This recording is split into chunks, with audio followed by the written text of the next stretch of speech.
आता आपल्या आवडत्या मालिकेचे संपूर्ण भाग मालिका प्रसारित झाल्यानंतर लगेचच पाहू शकता फक्त सन नेक्स्ट वर. भारतातील प्रेक्षकांसाठी मोफत सेवा. दरवर्षी आम्ही हॉस्टेलमध्ये खूप उत्साहात आनंदात होळी साजरी करतो आणि माझी इच्छा अशी आहे की यावर्षी तू इथे यावंस आमच्या बरोबर होळी सेलिब्रेट करायला, आणि म्हणून तुला आमंत्रण देण्यासाठी मी फोन केला.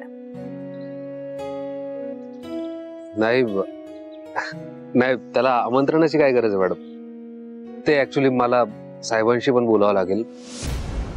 जरा इलेक्शनची कामं आहेत, सो अगदीच शक्य होईल की नाही माहित नाही, पण मी प्रयत्न करेन. अरे कामं काय नेहमीचीच असतात, होतील ना. सण वर्षातनं एकदाच येतो, ते काही नाही, तुला यावंच लागणार. मॅडम खरं सांगायचं तर सणवार साजरा करणं टाळतो मी. नेमकं त्याच दिवशी माझं अनाथ पण मला बोचतं. लोक त्यांच्या फॅमिली सोबत सणवार साजरा करतात आणि मी स्वतःला कामात बुडवून घेतो. काम हाच माझा सण आहे. आय एम सॉरी, पण खरं सांगू मी म्हणजे माझी इच्छा आहे तू यावं, हे माझ्यासाठी किंवा तुझ्यासाठी नाही रे, स्वानंदीसाठी. तिला बरं वाटेल, तेवढंच तिच्या चेहऱ्यावर हसू येईल म्हणून तू यायचं बस.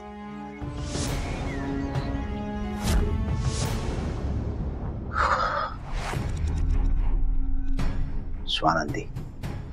सुजित, बरं झालं इथेच भेटलास. मी येणारच होते तुझ्याकडे. माझं काम आवरलंय, एकत्रच जाऊया. आणि मी गाडी सुद्धा नाही आणली.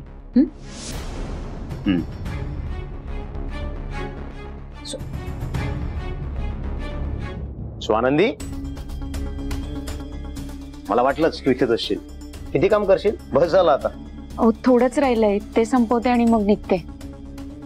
थोडं थोडं म्हणत तू पूर्ण रात्र इथेच काम करत बसशील, ते काही नाही. बर, गुड. बरं वाटलं मला. नाही, कधी कधी ऐकतेस तू माझं शहाण्या मुलीसारखं. आता शहाण्या मुलीसारखं हे सुद्धा ऐक. मी तुला आधी हॉस्टेलवर सोडेन आणि तिथून मी घरी जाईन.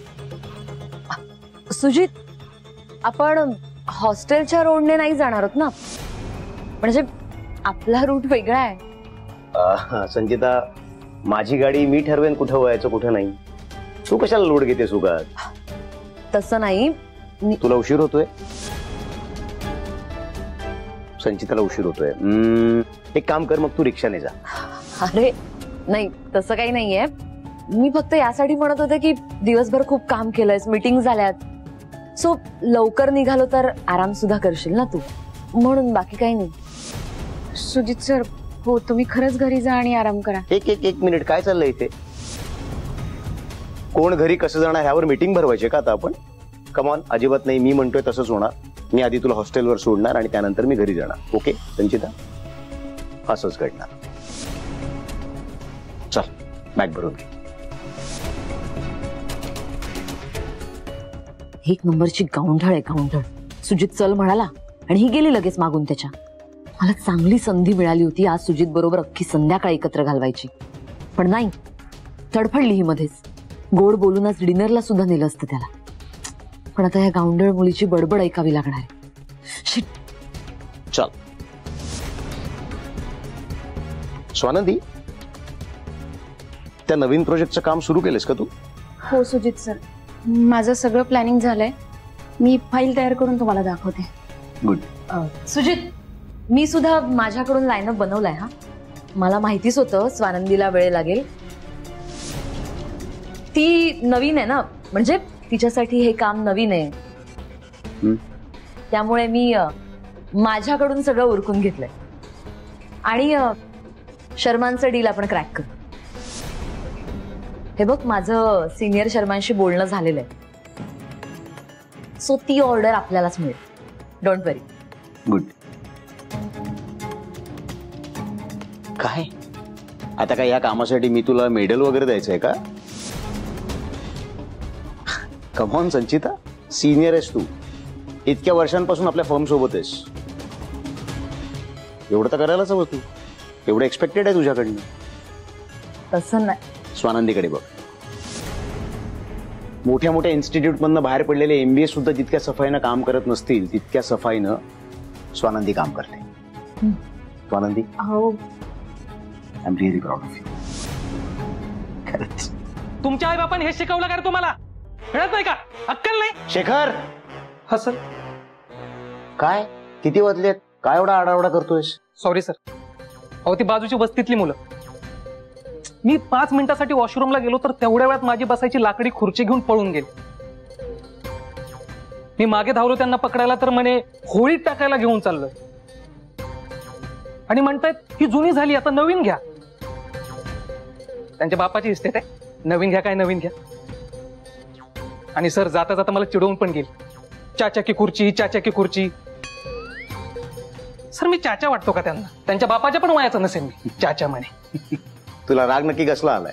खुर्ची नेली त्याचा की तुला चाचा म्हणलं त्याचा? डोंट वरी, उद्या घेऊ आपण नवीन खुर्ची. आज ऍडजस्ट कर. नाही सर, प्रश्न खुर्चीचा नाहीये. पण ही आत्ता भुईतनं वर आलेली पोरं, त्यांचं वागणं बघा किती माझाच आहे. खरं तर ना यांच्यावरचे वाईट संस्कार होळीत जाळून टाकायला पाहिजे. संस्कार म्हणून काय नाही तो त्यांना, अजिबात संस्कार नाही.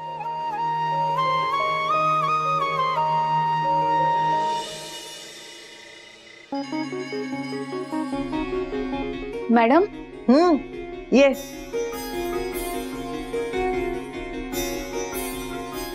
अरे वा मॅडम, तुम्ही पुरणपोळ्या करताय? हो. अगं विचारतेस काय? मदत कर मला. चल, भरपूर करायचे आहेत. भरपूर म्हणजे किती? 50-60.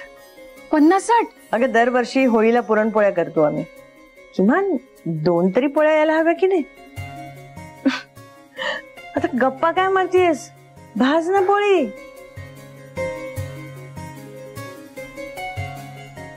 हळू, सावकाश.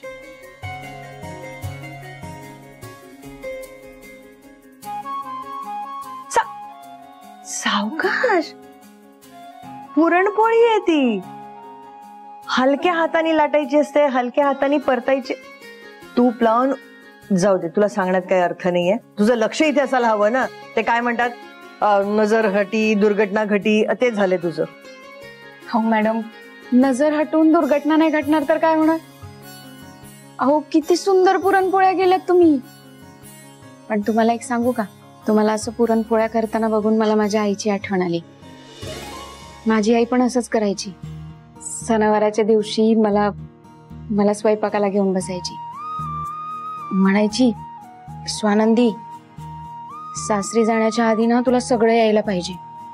रागवायची, ओरडायची. हे रागवणं वगैरे सगळं खोटं असतं. म्हणजे आपल्या रीती भाती आपल्या पुढच्या पिढीला सांगाव्यात, त्यांना कळाव्यात आणि ते कसे पुढे नेत आहेत हे बघायचं असतं. असं बघायला गेलं तर माणूस आणि प्राणी च्यामध्ये हाच फरक आहे.